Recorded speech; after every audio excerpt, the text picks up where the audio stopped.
The Roadside Lodge Story by Joan Hanning. That morning marked the third stretch of our trip through a wide, silent part of the country where towns feel more like suggestions on a map than real places.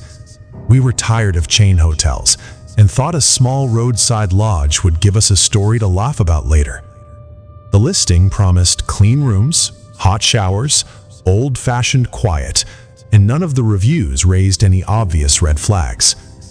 When the GPS told us to turn onto a narrow gravel road, I remember thinking how empty everything looked. Fields stretching in every direction, silence settling over us as soon as we slowed. The lodge appeared like something stopped in time, set back from the road, paint peeling in long strips, weeds pushing through cracks in the empty parking lot. Not a single other car sat outside, which felt strange for mid-afternoon. A man came out through the office door, stiff posture, clothes that looked more asleep on him than worn. He spoke politely, but made no real conversation, his eyes drifting past us instead of meeting ours. Inside, half the lights were off, a dusty fan barely moving the air, curtains heavy enough to block most of the daylight. Sarah and I traded a look. The kind that says you're noticing it too, but you don't want to scare the kids. As we unpacked, I heard a dull, irregular thud from somewhere behind the building, like something heavy being moved.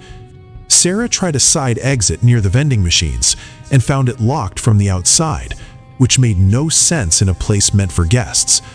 Another door near the back was blocked the same way. When I stepped out for air, I caught sight of objects hidden behind a dumpster, a worn backpack, a single sneaker, a phone case split in half. They weren't discarded like trash. They were hidden, pushed out of sight. The noise came again, closer this time, and the skin on my arms prickled despite the heat. Sarah and I decided at the same moment, without discussing it, that we were leaving. She quietly told the kids to grab their shoes and bags without asking why. I returned the key to the office, and the man looked almost annoyed when I said we were leaving early. He didn't ask why. He just slid the key into a drawer already full of them. We drove away as the sky leaned toward evening, and I checked the rearview mirror more than I needed to, half expecting headlights to appear behind us. None did, but the relief didn't come until the lodge had disappeared entirely from view. We never reported it, mostly because we didn't know what to say without sounding paranoid.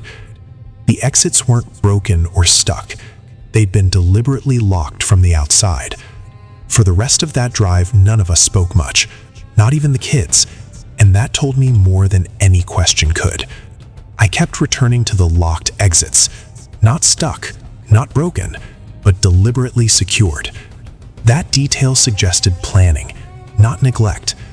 We reached a busier town that night and checked into a chain hotel that smelled like chlorine and coffee, and the relief was immediate and almost embarrassing, as if we'd escaped something without ever knowing exactly what. A few days later, back home, I searched for the lodge again. The listing was still there, same photos, same vague, cheerful description. But the reviews had strange gaps, weeks of nothing, then a single comment, too positive to be real, as if written to fill space rather than describe an actual stay.